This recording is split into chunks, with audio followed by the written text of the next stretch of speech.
Thanks again for being here.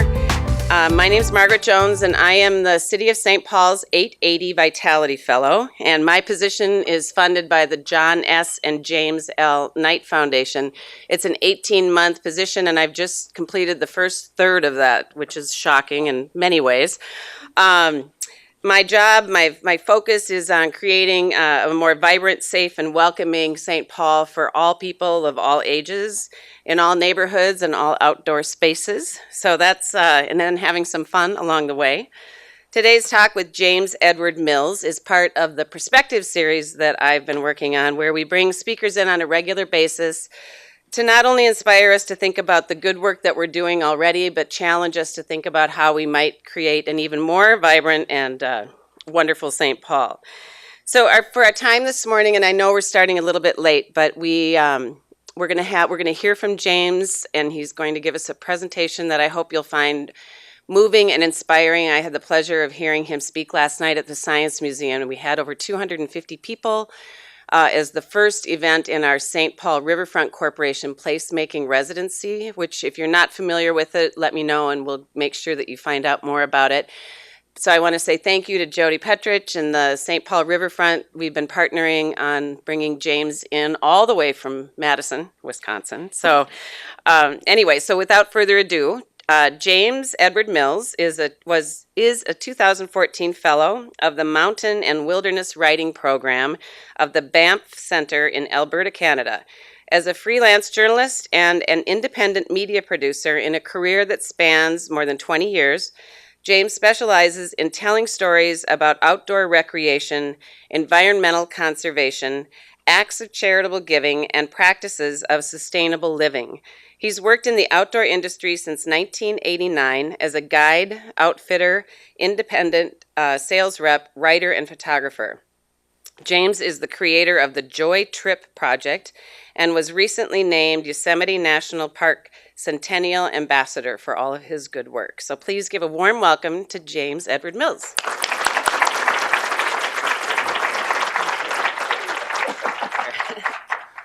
Well, let's see. Is this microphone on? It is. Can you hear me? Okay, great. Thank you so much for having me today. I can't tell you what a pleasure it is to be back in St. Paul. I came all the way from Wisconsin. As it happens, I make my home, what I like to describe from here over the river and through the woods in Madison. And I've actually lived in the Midwest for over 20 years now. And I actually started my career working, as Margaret just mentioned, as an independent sales representative long before I became a journalist. And what brought me here was I was the regional sales manager for the company that you might have heard of called the North Face. I managed a 6-state territory for them that I like to call the Louisiana Purchase, which includes Wisconsin, Minnesota, Illinois, Iowa, North and South Dakota, and the Upper Peninsula of Michigan. And through the course of a 15-year career doing that, I literally traveled around the Midwest in a Ford Explorer and with a beautiful Australian Shepherd Blue Merle dog named Jenga. And basically sold products and had many great adventures in the Midwest. And I served St. Paul and Minneapolis, calling on stores that you've probably shopped at, like Hoygaard's, Midwest Mountaineering, some of the bike and ski shops in town. So it's really great to be back here. And Margaret asked me before I get started to get a lay of the land to see who's here today. If I can get us to quickly go around the room, tell me your name and where you're from, or at least what department that you work in. If we can start right here, we'll just go around the room. Sure. Dee Marie Weddington, I'm with Parks and Recreation. Chanel Rockymore, Parks and Recreation. Mary Haney, Parks and Recreation. Jeremy Berger, St. Paul Fire. Mitch Bartell, Public Works. Riley Conway, Library. Kathy DeCray with the Music and Group Fund Department. Kathy Godin, I work in Public Health. Ashley Fowl, Planning and Economic Development. Kristen Gill, Planning and Economic Development. Michael Patrica, Regional Parks at the Met Council. Leanne Trisell, Met Council Regional Parks. Jan Youngquist, Met Council Regional Parks. Patrick Boylan, Local Planning Assistance, Met Council. Let's go to the table here. Actually, I can surprise it here. Kate Ross, I do HR payroll for parks. Diane Schwanke, HR payroll. Julie Wong with the Planning Commission. Marissa Peterson, Finance Office. Barb Rose with Side by Side Associates. Rebecca Ryan with the Library. Faith Krogstad with Parks and Recreation. Karen Hamer, Libraries. Joe Sadana, Planning and Economic Development. Zon Bing, Planning and Economic Development. Cindy Carlson Hines, Planning and Economic Development. CJ Lee, Planning and Economic Development. Tricia Freiberg with Human Resources. Let's go over this table here. Yeah. Don Barney, Parks and Recreation. Chineng Yang, Parks and Rec. Ellen Stewart, Parks and Recreation. Dave Ronzani, Parks and Rec. Sarah Satterberg, Human Rights, Equal Economic Opportunity. Emmett Mullen, Metropolitan Council, Regional Parks. Jeremy Ellison with the Police Department. Ahmed Mohammed, Parks and Rec. Sandy Shaw, Human Rights and Equal Economic Opportunity. Charlie Lee, Nexus Community Partners. Paul Pryor, Parks and Recreation. Brian Murphy, Parks and Recreation. Mary Kay Bailey with Central Corridor Funders Collaborative. Dan Edgerton, Planning Commission. Margaret Jones, 880 Fellow. Maureen Schneider, Planning and Economic Development. Jean Delgado with Avocado Development Associates. Tony Schmitz, a little newspaper called Greeting Frogtown. I'm Gary Dieta, Department of Safety and Inspections. Katie Gaddison, Planning and Economic Development. Laura Henson, Planning and Economic Development. Ryan Krivetsky, Safety and Inspections. Karen Zacco, Department of Safety and Inspections. In the back? Jennifer Fletcher, Trust for Public Land. Asha Strathman, Parks and Rec. Hillary Knowles, Planning and Economic Development. Great. Well, this is what makes a city. And I'm really glad to see so many people from Park and Rec here. And also from other aspects of the city, because frankly, this is where it all starts. And you're the people that I'm really pleased to talk to today, because any type of socioeconomic development starts with the minds in this room. And I'm going to explain it in great detail in a moment why this is very exciting to me, because my story actually starts in a city. I grew up in a very densely populated area called Los Angeles, California. And in fact, my parents still live right about there. And as you can see, this is a pretty urban area. And but as it happens, I was able to have a very deep and profound relationship with the natural world based on my interest and encouragement to pursue activities in outdoor recreation. But as it happens, my story starts almost 30 years before I was born. You probably recognize the gentleman on my right. The gentleman on my left is my father. My dad, Billy Gene Mills, was the first African American to graduate from UCLA Law School in 1952. And as an attorney, he went on to a very prominent career as a civil rights activist in the Southern California and Los Angeles area. And through his good work as the very first African American city councilman of Los Angeles, he came to the attention of Dr. Martin Luther King. And in this article published in the Los Angeles Sentinel, kind of puts in perspective for me what my father's contributions was. The headline, actually the cut line for the photograph reads, Dr. Martin Luther King Jr., right, discusses with Billy Mills some of the problems in King's campaign to win equal rights in the Southern integration movement now being conducted in Alabama. Okay. Dr. Martin Luther King Jr. asked my dad for advice. And you can imagine what that does to a young person just starting out in his career. It kind of raises a pretty high bar in terms of what one is inclined to do with their lives. And frankly, these photographs put in perspective for me my legacy, but also my obligation to try to do at least as well as my parents did. My family is frankly, I grew up in a very political household. More than anything else, my parents wanted me to have a career that I enjoyed. It's something that I love to do. My brothers and sisters were given that same opportunity. My twin sisters, Karen and Carol, were destined to become educators. My brother Billy Carl, William, not Billy Jr., grew up to be a prominent attorney in Los Angeles. My brother is a very popular fitness and yoga instructor in the Southern California area. And me, the young guy on the bottom, became what I like to call an outdoor guy. From a very, very young age, I was given the opportunity to spend time in nature, and I was actually inspired to pursue a variety of different interests and careers. And as it happens, I was kind of radicalized at a very young age with a program some of you might remember called Schoolhouse Rock. Okay, how many of you can recite the preamble of the Constitution? How many of you know how a bill becomes a law?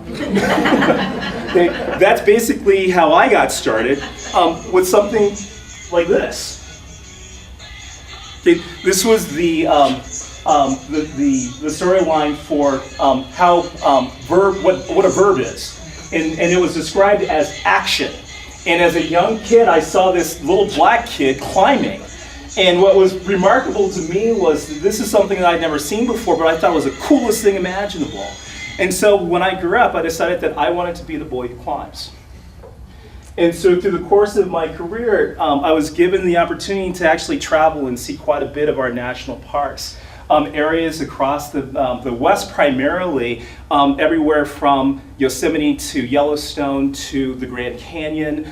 Through the course of my career, I was given many opportunities to pursue that interest to ultimately become what I described as the outdoor professional. That was my moniker as a sales rep in the industry. I became the very first African American to become a sales representative for the North Face, and which is what brought me here. I even established quite a few positive relationships with some amazing people. The gentleman in that last photograph is Ron Johnson, the owner of Midwest Mountaineering.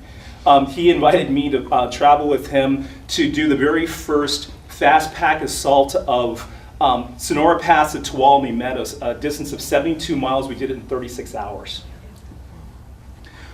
Now, what was interesting about my career and everything that I'm sharing with you today, something that you probably all noticed.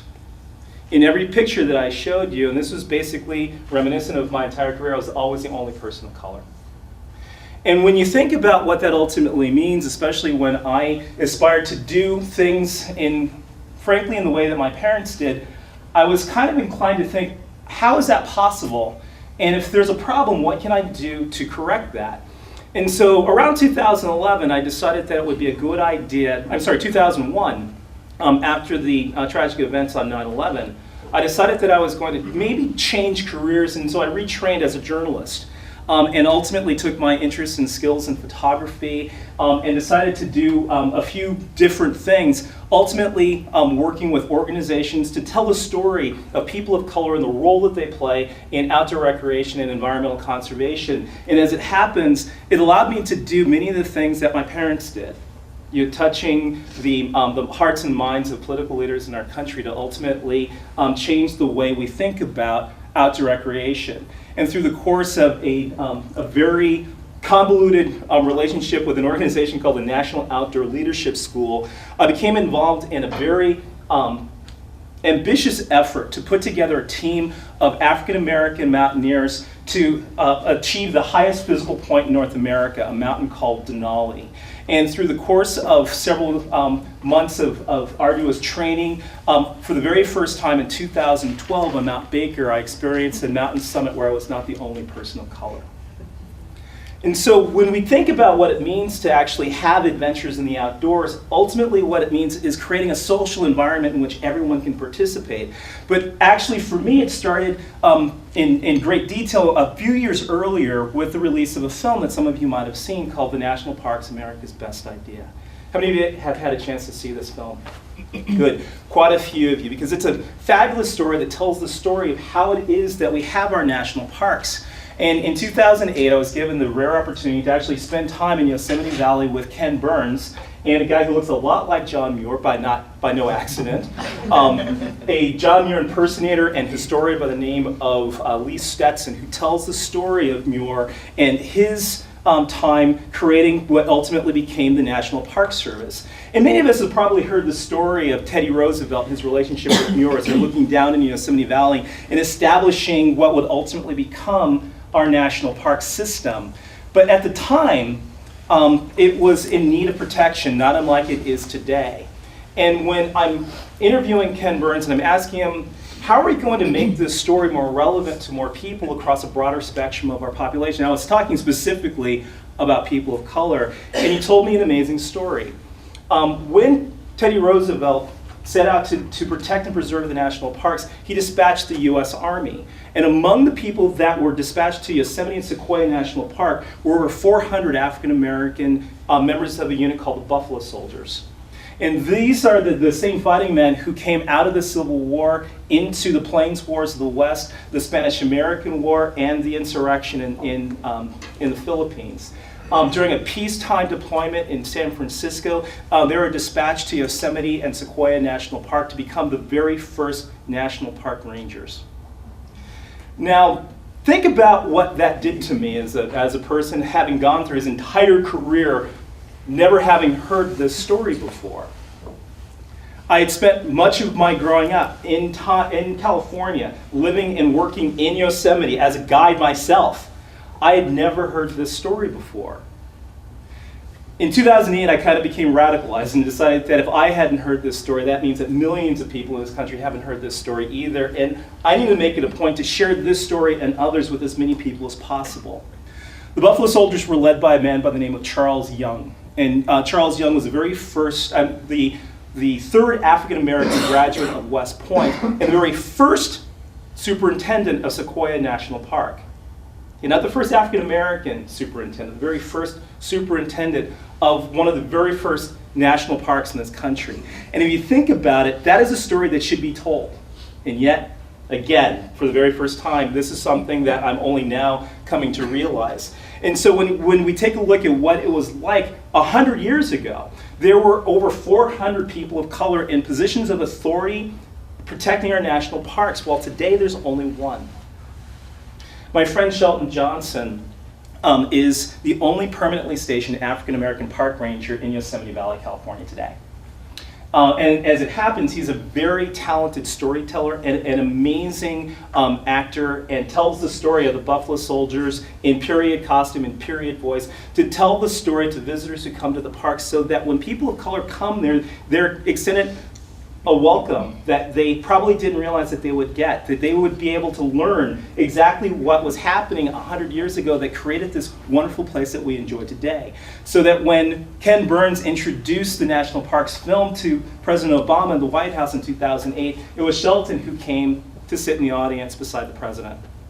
And looking forward in terms of how it is that we have so many amazing new initiatives coming out of the White House to make outdoor recreation more accessible to more people, especially people in urban areas. I think that we have stories like this to thank. So that when we go to our national parks today, when we visit places like Yosemite, when we go to the Grand Canyon in Yellowstone, we can actually find our place there in history. So we can actually find an opportunity to be welcome and make this a much more inclusive environment, so that everyone who finds themselves in the natural world will reflect more of what America looks like. And what was remarkable to me was that this was just one of many stories that haven't been told, which I outline in my book in great detail. Some of you might recognize this photograph as the very first successful expedition to the North Pole, taken in 1909. Everyone has heard about the National Geographic expedition to try to find humanity at the very top of our planet, led by Captain Robert Peary. The National Geographic Society put together several expeditions to put a team of explorers on the North Pole. But what isn't recorded often enough in history is that Peary had a silent partner, an African-American from Baltimore, Maryland, by the name of Matthew Henson. Now, then, what's remarkable about Henson is at the age of 13, he went to sea as a cabin boy. He received his education in languages. He learned to read, he learned to write, he learned mathematics. He was a carpenter, had remarkable skills not only in physical things, but also in social engagement. People loved Matthew. And he learned languages and was able to associate very well with people and communities and cultures that he'd never been before. Again, under the aegis of President Theodore Roosevelt, this is the USS Theodore Roosevelt icebreaker, Henson and Peary were dispatched to the ice shield at Greenland and made their way to the North Pole and successfully made this, the expedition to the North Pole. And as it happens, because Henson was in the first sled, he was technically the very first person to make it to the North Pole. The tragedy is that when they came back, critics of the expedition suggested that it probably didn't happen because, quote, Perry left his last reliable witness at home. The four other people in that photograph were Inuit hunters.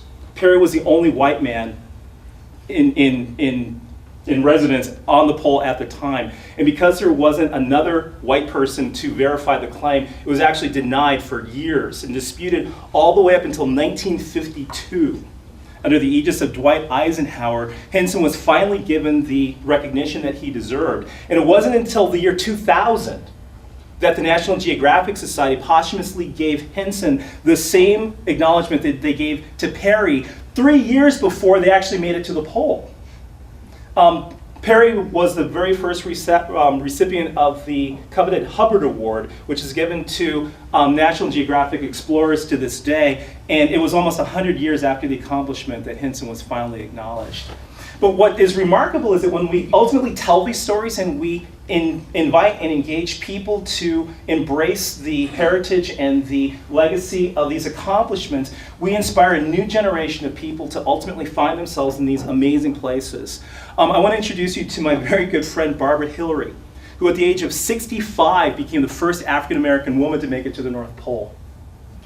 She is a geriatric nurse, and having retired, she decided that she didn't want to go on cruise ships. Okay, she didn't want to go to warm weather environments. She wanted to be an explorer. And 4 years later, at the age of 71, she became the first African American woman to make it to both the North Pole and the South Pole. So when you think about who spends time in nature, it's all of us, it's anyone. There is no discrimination when it comes to age, gender, or socioeconomic status, but that hasn't always been the case. Our parks, our recreation areas, our modes of transportation, our beaches have been discriminated, and we've had levels of segregation in those places going back all the way to the founding of our country. And so that recreation hasn't always been as easily accessible today as it was even 50, 60 years ago. And when we think about what it was like during my parents' generation, during the rise of Martin Luther King Jr., what we were really working towards were equity in terms of jobs, housing, places to work, and places to live. Really, outdoor recreation probably wasn't at the top of our list. But if you take a listen to the very last paragraph of King's I Have a Dream speech, I'd like to suggest that there could be something else. And I'm going to read it for you. If America is to be a great nation, this must become true. Let freedom ring from the prestigious hilltops of New Hampshire. Let freedom ring from the mighty mountains of New York. Let freedom ring from the heightening Alleghenies of Pennsylvania. Let freedom ring from the snow-capped Rockies of Colorado. Let freedom ring from the courageous slopes of California. From every mountaintop, let freedom ring. Now, he was technically talking metaphorically, but I like to think he was talking literally. August 1963. Martin Luther King Jr. gives one of the most influential speeches of the 20th century at the March on Washington. As a person who loves the outdoors and a person who loves spending time in high places, in mountains, for me, when I hear the I Have a Dream speech, I mean, what is most important is being able to take freedom and actually being able to pursue it. I mean, to be able to take the idea of what it is to be a citizen in this country, to be able to have the freedom to do or to go any place I want to. That means being able to go to the highest, most remote place in this country, and that just happens to be the summit of Denali. In November, Ebony magazine features the march as its top story. Buried deep in the same issue, Ebony profiles Charlie Crenshaw. Crenshaw works for Boeing in Seattle, and he has a passion for climbing. The very next climbing season, he becomes the first African American to summit Denali. He does so via the arduous Muldrow Glacier route, starting from near sea level.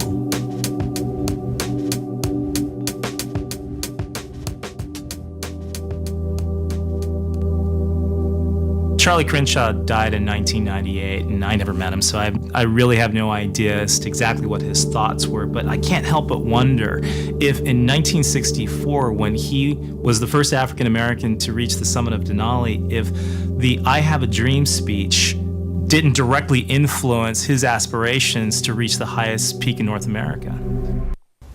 Charles Madison Crenshaw was a member of the Tuskegee Airmen. He was a flight engineer and a very talented draftsman, and became employed at the Boeing Corporation after receiving a master's degree in mechanical engineering from the University of Chicago. At the time, he was told that as a Negro, he was very unlikely to find a career in his chosen profession. But undeterred by that, he moved to Seattle, Washington, worked for the Boeing Corporation, and actually was involved in the creation of the lunar lander module for the Apollo 13 mission. He was also a member of the Seattle Mountaineers. And in 1964, when they were putting together the very first expedition, the 37th expedition to Denali on a new route up the Muldrow Glacier from the south side, which is arguably the most difficult way you can get to the top of the mountain, he was the very first person to be invited along on the expedition. He was a talented climber in the Cascades on Mount Rainier and Mount Baker and other parts of the Pacific Northwest. And it was through his guidance and leadership that the expedition was ultimately successful. But what was especially interesting about this particular expedition was that 7 days before they summited, sitting with Lyndon Johnson, King oversaw the signing of the Civil Rights Amendment. 7 days after the signing of the Civil Rights Amendment, Charlie Crenshaw reached the highest physical point in North America, and ultimately personifying King's mountaintop dream.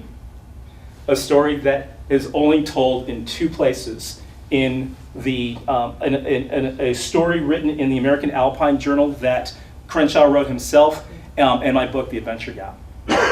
The tragedy of this is that because he had no heirs, there was no one to tell this story. And despite the fact that the mountain doesn't discriminate, the popular press of the time never successfully told this story. And as you can tell, it's very difficult to tell who the black person is in this photograph. And the person in the middle is a woman.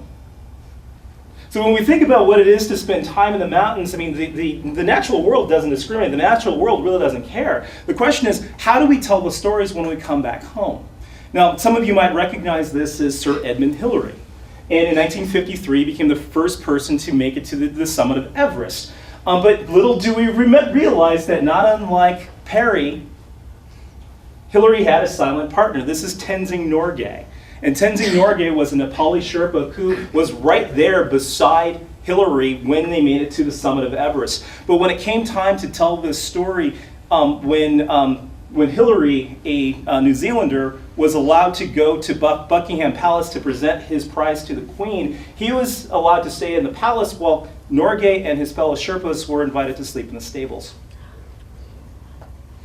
Okay, this is within the lifetime of our own memory in 1953. Fast forward 10 years later to 1963, my friend Jim Whittaker became the very first American to reach the summit of Everest. But again, there was indeed a Sherpa companion. This is Nawangambu.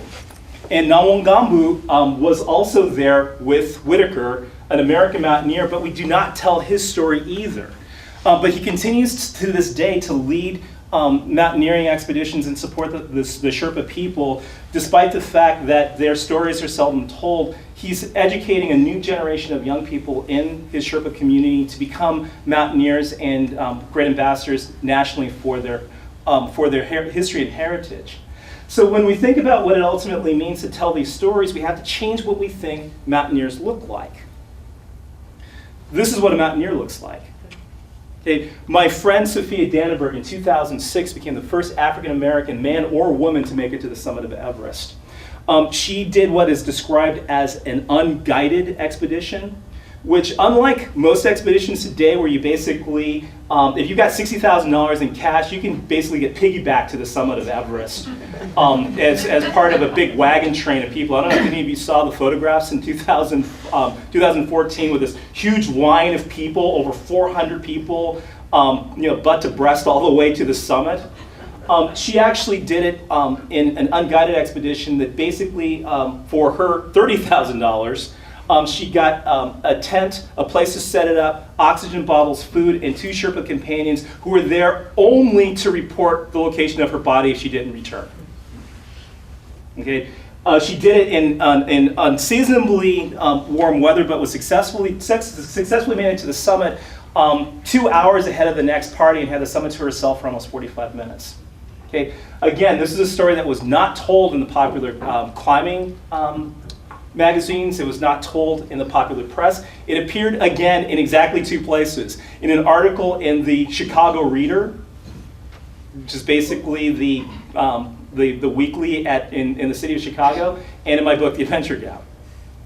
Sophia is an amazing person who continues to climb, and she was actually my guest at the American Alpine Club annual meeting in Seattle, Washington just a couple of weeks ago, where she lives and works for the Boeing Corporation. So the outdoors has always been open and accessible to everyone, but frankly, it's up to each of us to decide how we're going to spend time in nature and ultimately, hopefully, encourage people in our communities to do so as well. And it's become my mission to actually try to tell these stories and encourage other people to tell their stories as well. So when we think about King's dream, it actually includes a vision of nature that is unusual to most people's way of thinking, but it has everything to do with how we raise our next generation of young people. And it's these young people that will ultimately grow up and hopefully protect and preserve these wild and scenic places that we love. And I want to introduce you to what the next generation of climbers look like. This is the story of a young man by the name of Kai Lightner. The skill of just being disciplined, being able to stay on track and just fight and even take a few knocks and get back up and just keep, on that path for whatever you choose in life. That's a skill I think that'll be with him forever. I think that discipline to me means being able to work hard at something that you strive to achieve and staying focused on that goal and never letting it go no matter what. You should always have that ambition and that drive to do the thing that you love to do. Ever since I was a little kid, I really liked climbing. I used to climb everything from flagpoles to, before I could walk, I used to climb baby crates. And eventually he moved to basketball goals, and he was gonna climb regardless. And someone just introduced him to rock climbing, and it was almost like love at first sight. He was hooked the first time he ever walked into a gym. My mother has no interest in climbing. My mother grew up in an area where climbing wasn't even an option. No one even knew what rock climbing was a sport. And so the fact that I got into it is, I guess, it's kind of unique because not many people get into it the way I did. My name is Kai Lightner, and I am 14 years old. I have no idea what got him so hooked on competition climbing. I've been competing forever. I competed at my first nationals in 2007. He won the Pan American Championships in Ecuador in bouldering and sport climbing. In 2010, I won my first SCS National Championships, and so far I've won it for 4 years in a row. He recently placed 4th at the World Championship in his first time going, which is a huge accomplishment. He's won anything you can win in America. You wake up and brush your teeth. He wakes up, does a workout, brushes his teeth, goes to school, comes home, does homework, works out, goes to the climbing gym. And that's his day, and that's what he does. That's like who he is. Usually I don't have time to hang out with my friends after school. Come on, personal life. I have work. I have take care of basics at the home, and then there's climbing. I'm the single mom. I think education is very important. It's probably the most important thing I do at the moment, and plus that's the only reason that my mother lets me climb. Basically, our deal has always been, as long as you continue to bring home the grades, I'll give you my time, I'll give you my money, and I'll figure out how to work everything out. And he's been holding up his end of the bargain, so I have to do a lot of homework a lot when I'm traveling. You're always on the go. At the end of the day, it's worth it. Do you have anything written down? Yes, as a title, as an author, and I have... There's not much climbing in Fayetteville. He loves the people, loves the environment, but it's not the same as the competition walls or even the competition type routes that he climbs. I compensate and work with what I have so that I can improve. The Triangle Rock Club is about an hour and a half away, and so we end up going there once a week.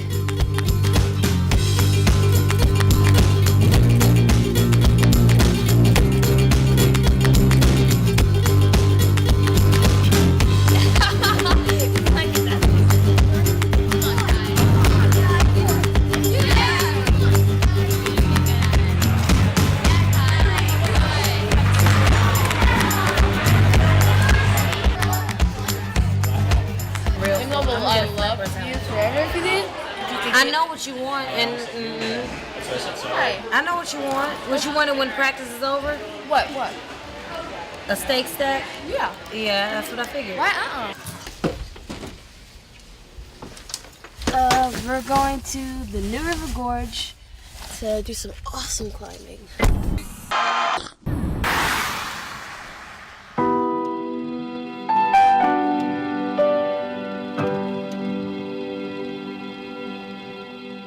He just discovered that outdoor climbing actually gives him a different thrill also.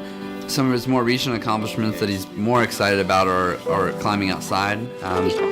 He's not so concerned with the grade, he just likes to push himself. And so I finally got out in 2010, which is really awesome.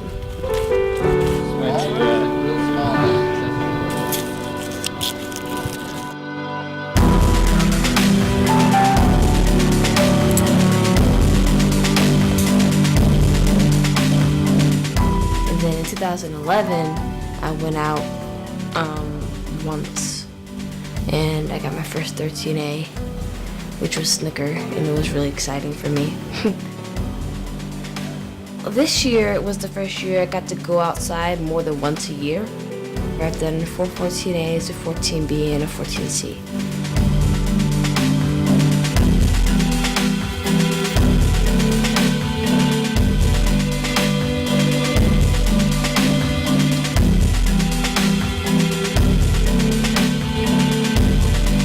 The main difference is it's a completely different terrain.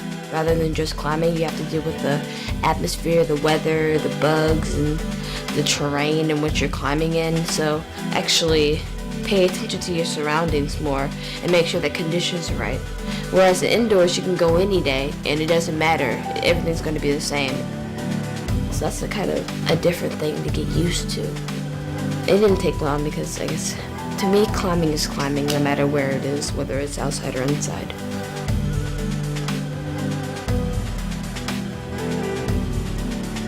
My mom's awesome. I mean, the fact that she can support me during my rock climbing, even when she doesn't like the outdoors or bugs or trees, or the fact that she doesn't like any of those things, and she decides to climb and belay me outside, just shows that she has the dedication. She's just very motivating, and she helps push me to be the best that I can be. No matter what you choose to do in life, there are going to be obstacles. With climbing, if you set your goals high enough, there is no way you're going to walk through the door and just immediately just reach those goals. So it's almost like just through the nature of the sport itself, like you have to be disciplined. And so I think that definitely makes climbing an essential piece to his life that's so much bigger than the competition or a podium or a medal. There's always been 2 very prominent figures, and those figures are my coaches, Emily Taylor and Shane Messer. They are the reason that I'm here today. Being sort of in the spotlight, I would say, has really helped him to grow up as an adult and helped him to be a young professional. But, I mean, when he gets away from cameras, he's a kid, like, he's a goofball. I get an amazing feeling from climbing that I don't get from any other sport. I get kind of that feeling of euphoria when I complete a goal that I've been working on, whether it's an outside route or it's a competition inside that I really want to win. That's what I really like about climbing.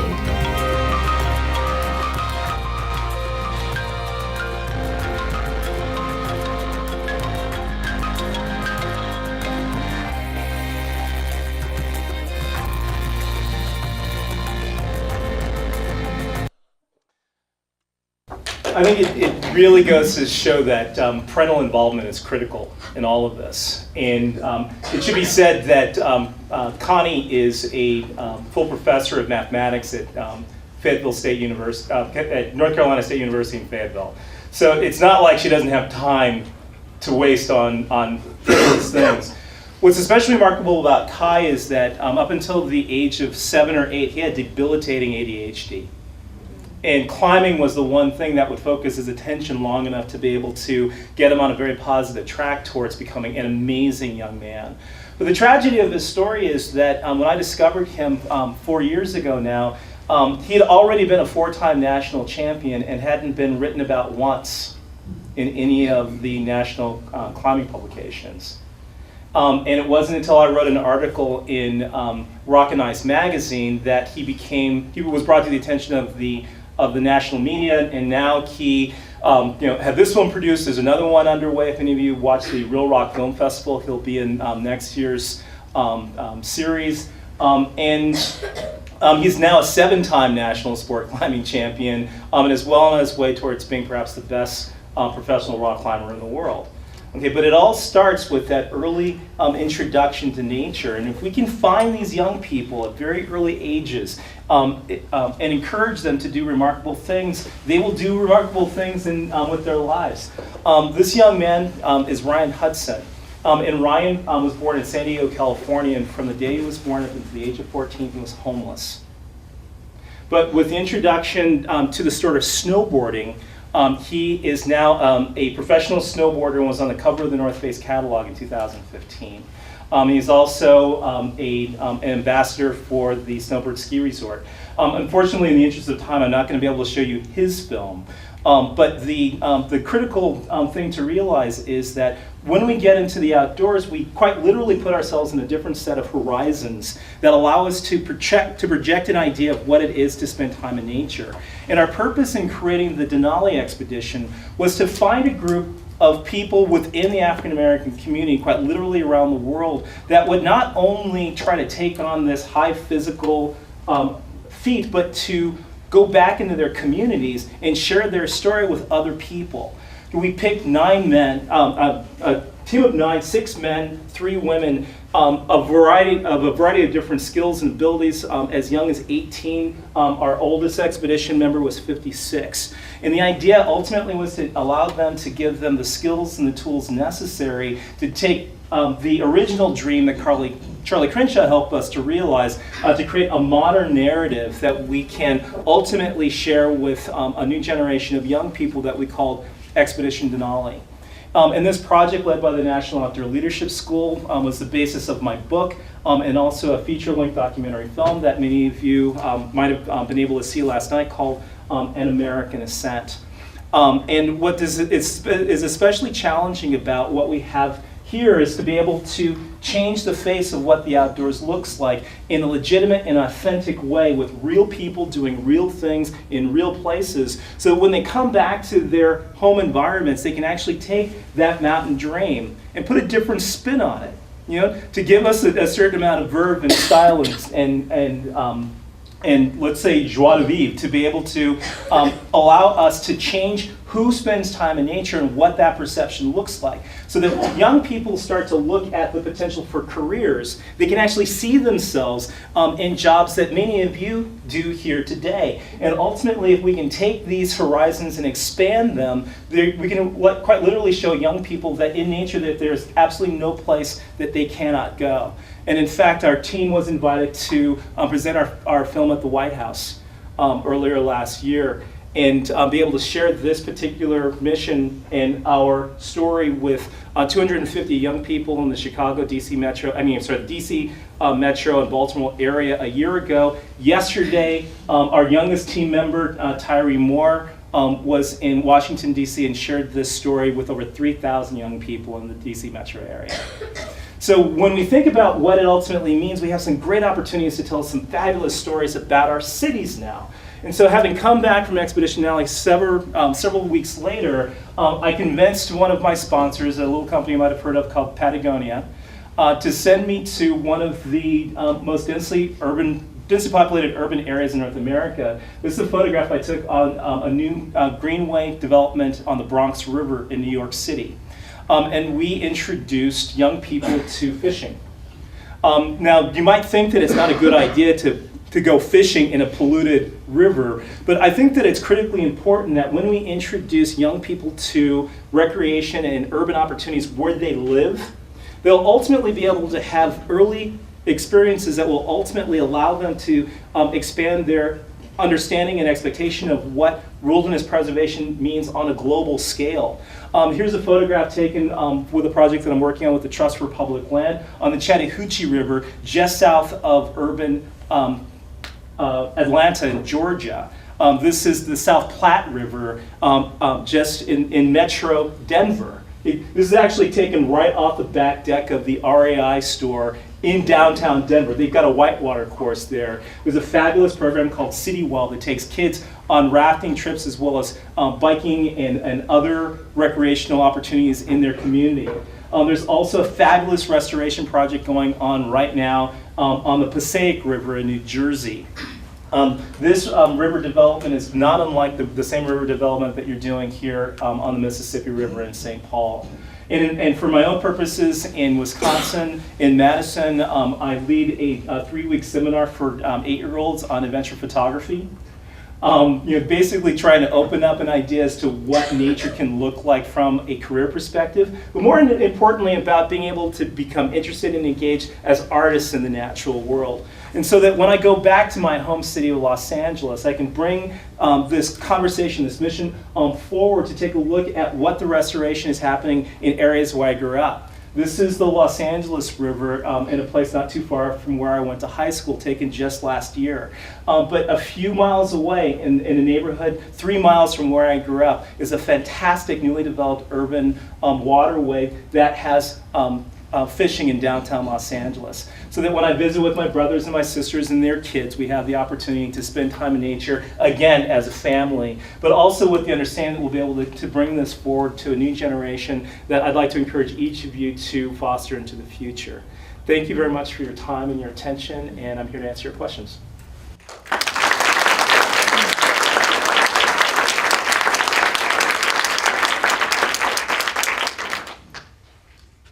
Right there. Do you find in other areas other than the rock climbing that the African American stories of success is not told as well? Yes. I mean, and frankly, I think you just pick your area of interest. How many of you are familiar with Major Taylor? Okay, a few of you, but that's one of those stories of a champion cyclist from the 1920s. That should have inspired an entire generation of young people so that we should have many more African American professional cyclists. I can't name a single one today. So I think that that's just one example. I mean, if you take a look at the history of, like, there's a fabulous project that I've been working on in western Colorado, just outside of Denver. There's an area called Lincoln Hills. Has anyone ever heard of Lincoln Hills, Colorado? Okay. Between 1922 and 1965, Lincoln Hills, Colorado was the only recreation area west of the Mississippi where African Americans could safely purchase land for recreation. There was a fantastic summer camp for girls. There was fly fishing. There is all these amazing resources right in the middle of an area where the governor of Colorado and the mayor of Denver were both unapologetic members of the Ku Klux Klan. Okay, but in this one spot along the route that trains would take from New York to Los Angeles and San Francisco, it was a resort area in the height of the Harlem Renaissance. If you go to the newly restored lodge there are these wonderful photographs of Langston Hughes, Dizzy Gillespie, Lena Horne. They stopped here to play and recreate between stints of performance as musicians and artists during the 1920s, 1930s, all the way through the 1960s. The property's been newly restored. It's open now as a world-class fly fishing resort owned by an African-American entrepreneur. And he has a nonprofit called Lincoln Hills Cares that's dedicated to get both children in the DC metro area as well as veterans on the river to fish and recreate safely and at leisure, to get both primary education as outdoors people, but also restorative therapy for wounded and PTSD inflicted veterans. So the outdoors has this wonderful heritage going back to many decades before in the last century that isn't being told. We need to bring that story forward so that we can find more places where people of color can find a grounding in their relationship with the natural world. And I think that if many of you hear these stories, hopefully it'll be a little bit easier for you to talk to some of your constituents who you're trying to convince to participate in these activities. They do indeed have history and legacy and heritage that they can ultimately pass on to their own children. Any other questions? Margaret. How are you reaching kids in schools? And are you partnering with public schools? And I mean, I heard you say that you had 3,000 kids yesterday hearing this story in DC. Yeah, I've been really lucky because the conversations like this are opening myself and all of my colleagues that were actually on the climbing team and other members of the National Outdoor Leadership School are taking the film, taking my book, taking the story to schools quite literally all over the country. Not enough in my opinion, because I'd like to do more. But what's especially great is in Madison, one of my good friends who's an elementary school teacher devoted a quarter of her class last fall to my book and this story.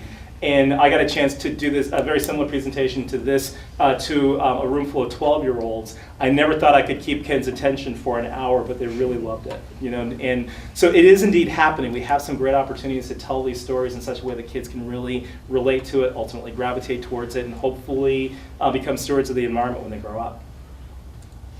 Right here. So you mentioned that parental involvement was critical, and obviously we saw that Kai's mom was really making that happen for him.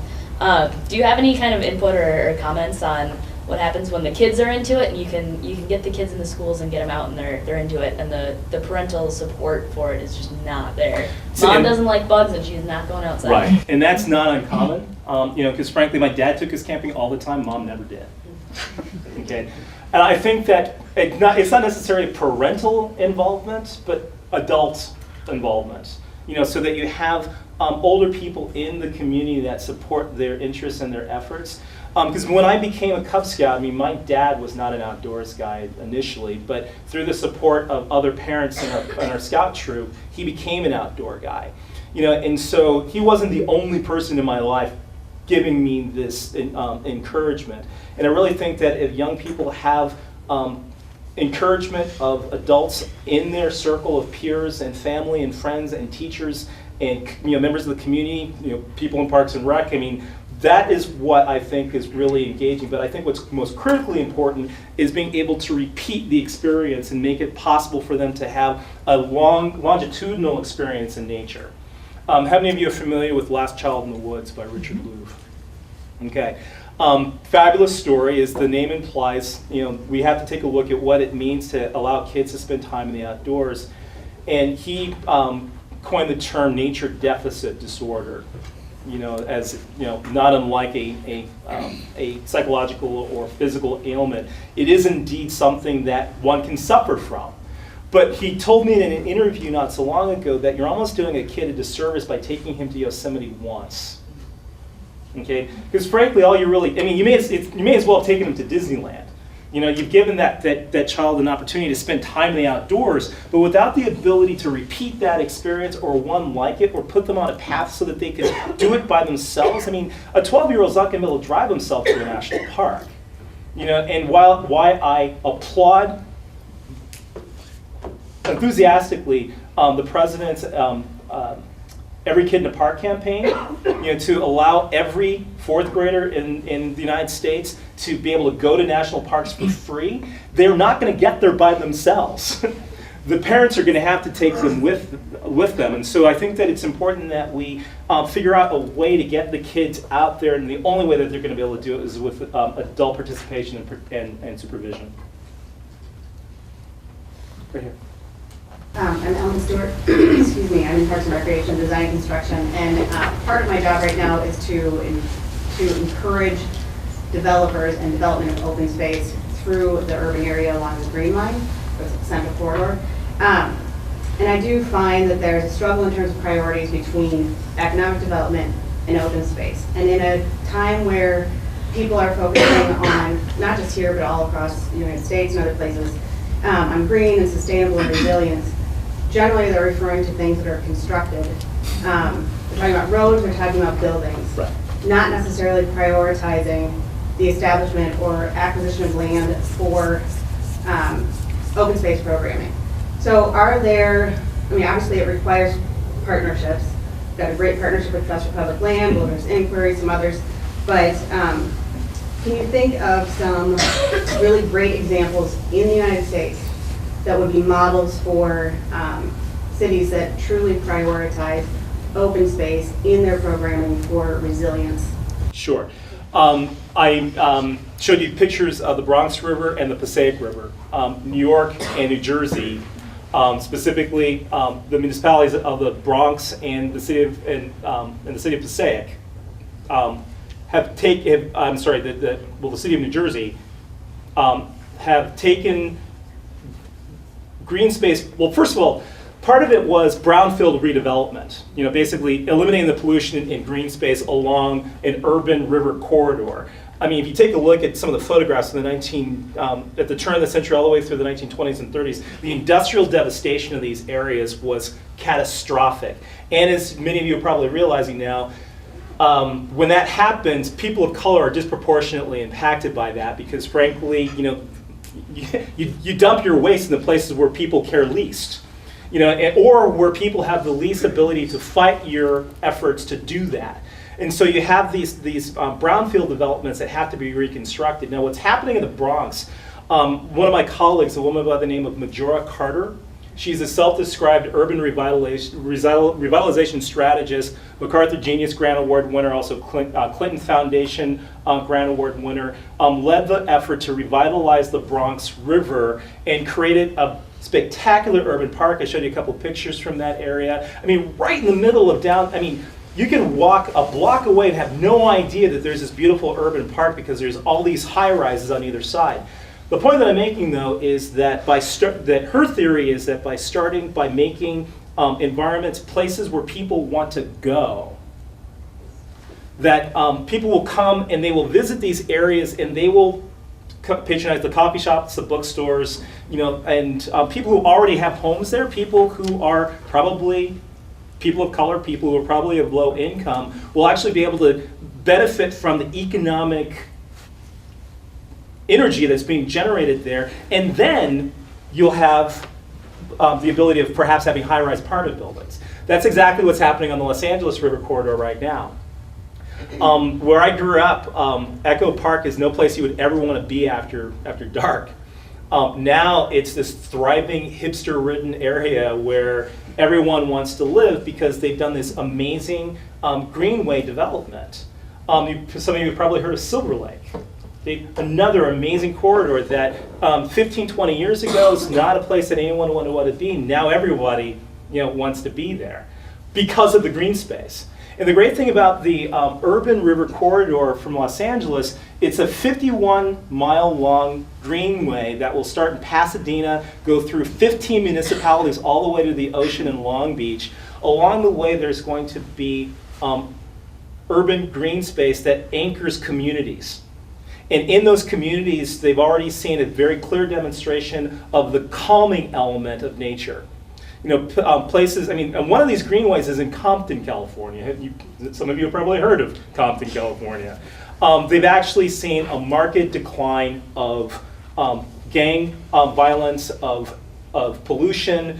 People are taking care of the neighborhoods where they live now. And I think that has got to be attractive to anybody who's starting a business. Anybody who's building an apartment building, anybody who's, you know, creating a home development. So I think that if we start with a conversation that begins with, if we develop the nature, that people will want to gravitate around it and they will ultimately protect it. So I think that it's safe to say that developers have a vested interest in making sure that green spaces are allowed to thrive and flourish because it makes their cities more livable. You had a question?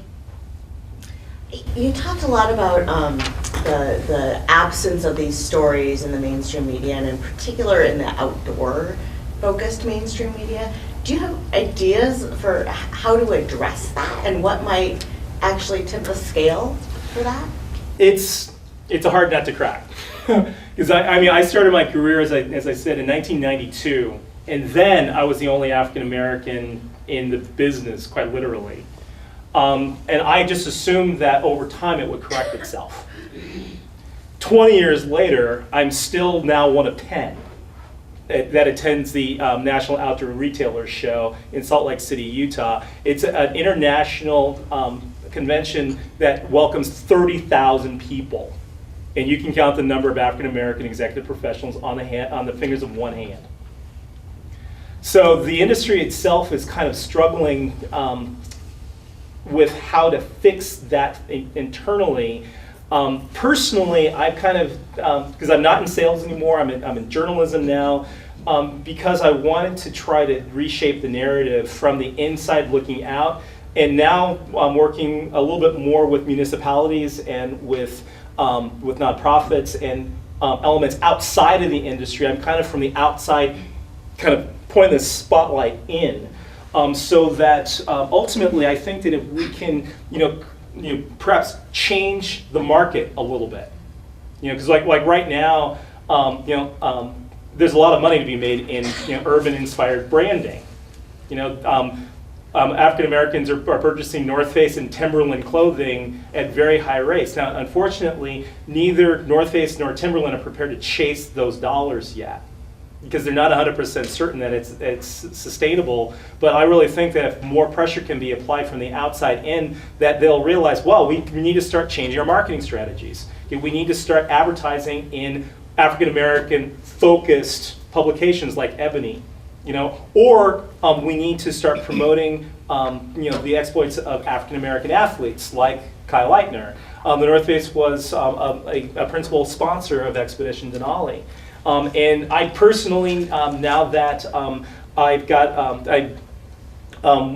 just to make a point of clarification, I'm not in the film, and probably many of you saw that I wasn't in the film. One of the reasons was because during training, I was diagnosed with osteoarthritis and had to have both my hips replaced. And so now that I'm infinitely more ambulatory, I can do this now, which I couldn't do a year ago. I'm actually starting to do more adventure stuff myself. And one of the projects that I'm working on right now with the Yosemite Foundation and a couple of other organizations, there is, I told you the story about the Buffalo Soldiers and their journey from San Francisco to Yosemite. I'm actually leading a bike trip this summer that will retrace the original route that they took. Ostensibly another expedition, but to be very forward-focusing into African-American communities and African-American media, to tell this story, to hopefully engage and inspire a group of young people that may not have ever heard this story before, and give them an opportunity to think about it in a completely different way, and more importantly, see adults, in very positive roles doing very cool stuff in beautiful places that are in their home state or a bus ride or a short walk away, that this is something they can actually engage in and become involved in. So I think that a big part of it is try to find these people where they are and do what we can to make things happen. Like while we were in training, for example, there's a great Coors Light commercial that came out that they were actually looking for an African American ice climber. And I had just been diagnosed and I couldn't do it. So I literally helped a marketing agency try to find an African American ice climber who could I wish I had the clip for you. It's an amazing piece of cinematography, but it was a really hard climb. But the list was so small of people that could do it. It took weeks to find the one person who actually was able to successfully make this expedition. But that film, that little video was on the Super Bowl.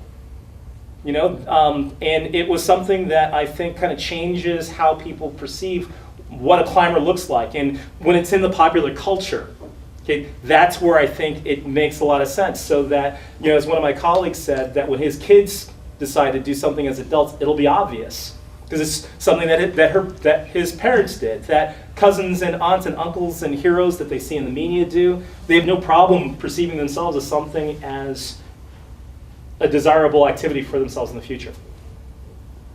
Right over here. June Lee with the Planning Commission. I'm trying to pull this back into like St. Paul and Yeah, please, let's. the environment that we have here. And it feels like, so when I go to our city parks, what I observe, particularly around the more sort of neighborhood parks, is I see a lot of young people of color, children, families. But then when you get to some of our larger parks that feel more like nature, that are often, I think, off of no longer as easily accessible, we see fewer people, we see no people of color. So I'm trying to figure out what are ways that we can think about continuing families and children's love of the outdoors into those sort of next more natural spaces, and then to national parks and mountain climbing. Right. Because there is indeed a continuum. Right. So what are are there programs out there that you've seen where cities are like, once a month we're going to say that this park that's like Newell Park or Crosby, that's more sort of natural, people can stay overnight and camp. I mean, I don't know. Sure. I'm just trying, what are those sort of gateways? Sure. Well, there's an organization based in Oakland, California, and started by a very good friend of mine by the name of Rue Mapp, called Outdoor Afro. Has anybody ever heard of that? And in fact, I'm told that there's going to be a chapter started here in Minneapolis and St. Paul. There is. Okay. And basically, that organization is a group of African American outdoor enthusiasts who basically take people who have zero exposure and zero experience and create positive, affirmative experiences for them in the outdoors in the safety of the collective of their own culture. Okay, I think that's perhaps the best thing we can do, because the last thing we want to do is hand a person a map and a water bottle and go take a walk in the woods. Because really there is no cognitive association with being able to go from your concrete-laden urban environment to a pine needle strewn trail. Because at that point it's just walking.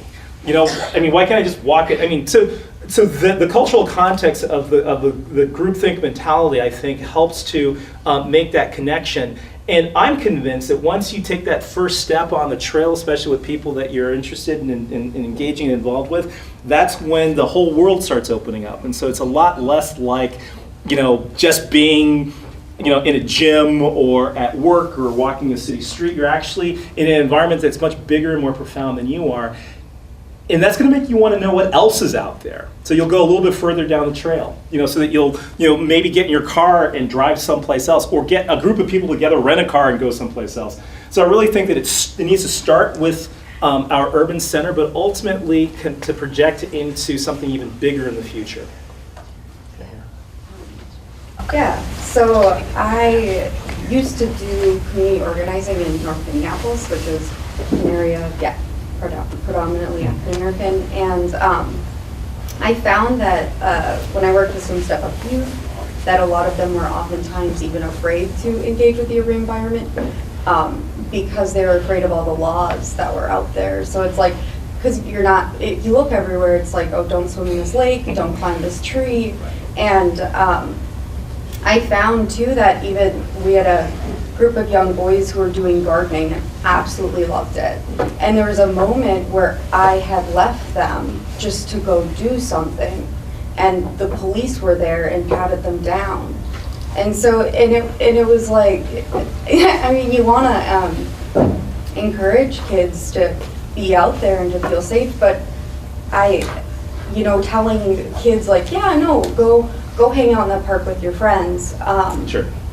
Who are all of color, actually, like, the police are being called on kids just hanging out in parks. So I guess my question is, are there cities that you're working with that are actively figuring out ways for kids of color to feel comfortable and not feel like if they're hanging out with their friends in an outdoor space that they're going to be called and patted down? Yeah, and that's and it's interesting because that is the cognitive dissonance of law enforcement. That sees kids in the outdoors that don't belong. Yeah. Okay, so the internal feeling that kids have is actually reinforced by law enforcement. I'm not kidding you. I remember being 13 years old, a Boy Scout in uniform. Okay, and some adult leader at some other organization came like, hey, we don't want any trouble.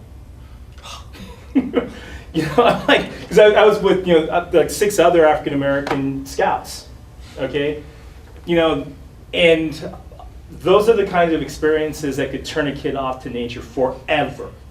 Okay, so I don't know personally about any, but I think that we need to approach law enforcement. We need to have these conversations and bring them into this as well. Because frankly, the tragedy of Trayvon Martin is the ultimate example of what it means to be able to freely walk and go wherever you want to as a free-thinking adult, or person in this country. George Zimmerman decided that he was where he didn't belong and shot him for it.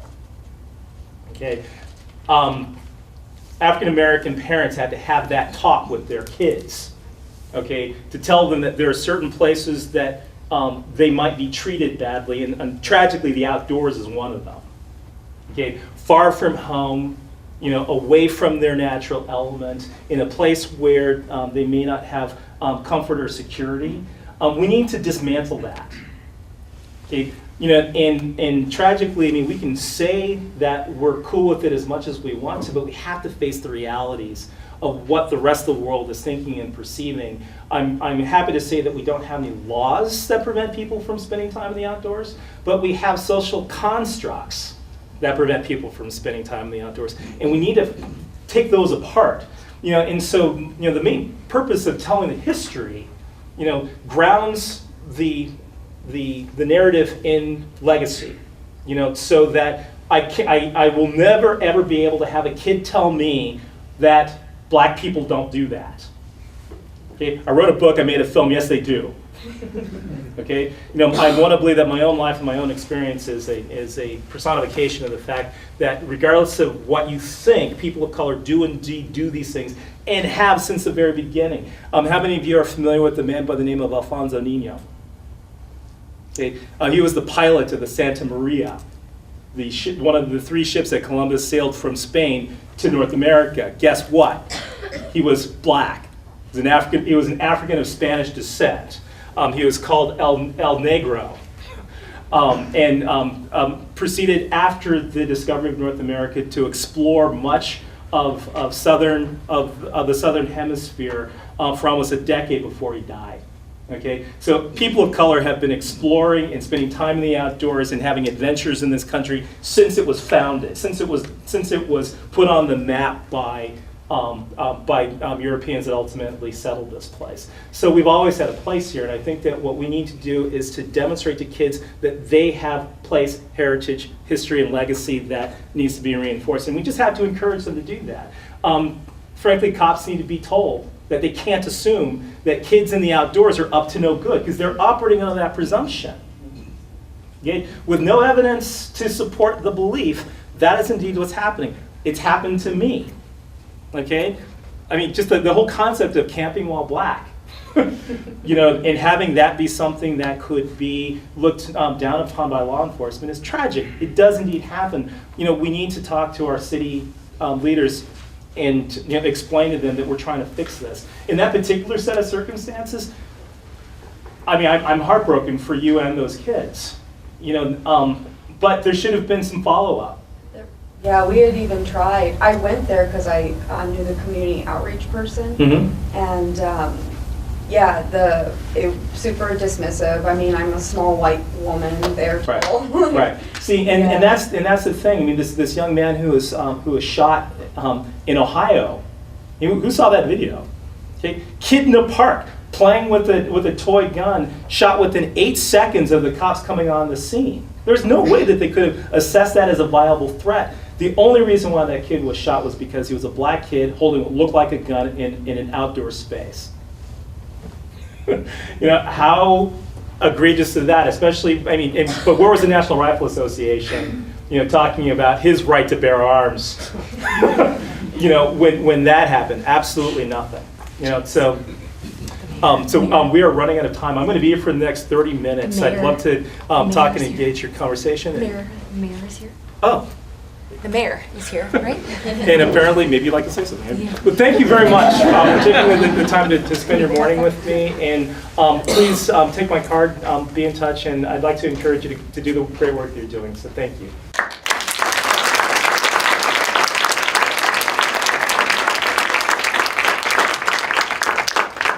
Thank you, James. That was wonderful. And now I've told James yesterday how involved our mayor is in all of these efforts. And so we are lucky to have Mayor Coleman stop by. So I'd like to see if you'd like to have a word or two with the group. Thank you again.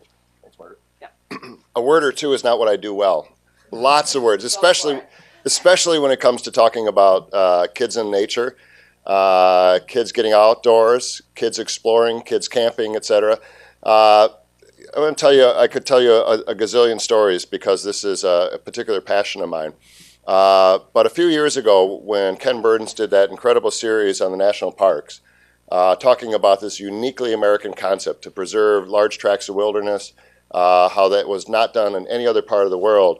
One of the discussion points that came out of that whole series was that among the most segregated places in America were our national parks. The north rim of the Grand Canyon is the place you are almost least likely to find a person of color in America. 20 million people of color live within 4 hours of Yosemite National Park, but never go there, rarely go there. My own experiences working in Glacier National Park as a kid, with the connection with the Great Northern Railroad and the lodges in Glacier National Park, it seemed like half the people that were working in Glacier National Park were from St. Paul or somewhere in Minnesota. And yet those were white kids. Those were not kids of color that were out there. And those are great summer jobs. Not only are they incredible opportunities to explore great national parks like Glacier or the Grand Tetons, where I also worked, but they're jobs that kids can put money in their pocket, pay for college, get a little living money, et cetera, and they're incredibly important. But one of the things I thought about as we were listening to this conversation that was going on after the Ken Burns series was thinking forward 50 years. As the population of this country changes dramatically and we become a predominantly a majority minority country, or however we look at that, where the vast majority of Americans will be people of color, if we're not having folks go out to the national parks, who will be there to fight and advocate for national parks 50 years from now? Who will be the folks that are going to be out there making sure that we preserve these tracts of wilderness? Who are going to be out there to help support the infrastructure in places like Glacier or the Tetons or Yosemite, et cetera? So it became kind of an imperative on that side of the equation for me to start thinking about how do we get more people of color out to our national parks and fall in love with them the same way that I did. But also, when you start kind of doing that dive into the Children in Nature Network, that dive into Richard Louv's work around the nature deficit disorder, how kids are just simply not connecting to nature, and what happens when we lose that connection, and what happens when we make that connection in terms of social emotional development, the confidence that a child gains by being out in the woods, by taking that first step down a trail, by getting in a canoe and paddling down the Mississippi River. We realize that we're denying so many of our kids opportunities to grow in the same way that I did when I went out. My graduation present from high school was going up to Minnesota Outward Bound. And I think about, when you're a 17-year-old kid, not exactly the highest level of confidence that you're ever going to have in your life. Not when you feel the best about yourself, right? You're kind of graduating from high school and you're kind of struggling with trying to figure out who you are and what lies ahead. But when you conquer some of the things that you have to conquer when you're up in the Boundary Waters, or rock climbing on Palisade Head at Lake Superior, it is amazing to watch that growth. And so I think it's incumbent upon us in the city, as city leaders, to help pay that forward for our children and making sure that all of our kids have that same opportunity. So a few years ago, we started a program where we took kids of color, working with the St. Paul Public School System and AVID, Wilderness Inquiry, which I'm a board member of, and actually getting kids out to Glacier National Park. And if you want to see kids change almost instantaneously, take a kid that has never experienced wilderness and bring them out to Glacier National Park and watch that change occur. I'd like to tell the story about one day I was out with the group and we were hiking along the Highline Trail. The Highline Trail starts from Logan Pass, and as you first are on the trail, you go through a very, very steep part of the trail where there's a precipitous drop of hundreds and hundreds of feet straight down. You have to hold on to a wire, and the path is narrower than this podium here. And there was one young man who I was walking behind, and almost with every step he kind of became smaller and smaller and smaller. We finally got past this stretch where the cliff dropped off, and he sat down on a rock. And I said, "Can I take a picture of you?" And he said, "No, please don't." I said, "How come?" He goes, "I'm crying." I go, "What's up? How you doing?" He goes, "I'm terrified of heights. I am so afraid. But that's not why I'm crying. I'm crying because I'm so happy to be here." A couple of hours later, after we'd gone out further, played around on rocks, had an opportunity to explore that part of the Highline Trail, we were walking down that exact same stretch that had caused this person to shrink in fear. He had to be reminded to hold on to the wire, pay attention to where you are, put the bottle of water down until we're past the stretch, and he was literally skipping across that same stretch that had brought him to tears only a few hours earlier. Wilderness transforms you. It gives kids confidence to do things that they never believed that they were capable of doing. We formed a partnership with the National Park System Service and the National League of Cities to work with cities across the country to help them develop outdoor programming for kids, to understand that wilderness isn't just something that is in Montana or in Wyoming, that it's in our own backyard. The national park that we have right here along the banks of the Mississippi River, the green space that Tony is creating in Frogtown. All of those are opportunities for our kids to explore, to learn, and to grow. We can't deny that to them. It is transformative. And when I think about the challenges that we have in our school system, when I think about the achievement gap that we talk about, and I look at all the different things that we're doing to try to close that gap, I think personally, the most fundamental thing that we can do is help develop that social emotional skill set of grit and determination and resiliency that allows those children to navigate difficult circumstances, to allows them to have the confidence that they can succeed where they may not have thought that they were capable of succeeding previously. That happens when you're outdoors. That happens when you're camping, whether it's along the banks of the Mississippi River or in northern Minnesota, and every sound you think is a bear about to eat you. No matter how many times you tell people there are no bears in St. Paul, and if there were bears in St. Paul, they're not the kind that would eat you. Kids that hear gunshots outside their home on a regular basis and are used to that, but are afraid of the sounds of the wilderness. When we get them out there, they change, they grow, and they get the kind of confidence and determination that they need to succeed. It's a gift that I was given when my dad sent me to Outward Bound for graduation from high school. Let's give that gift to all of our children. Thank you.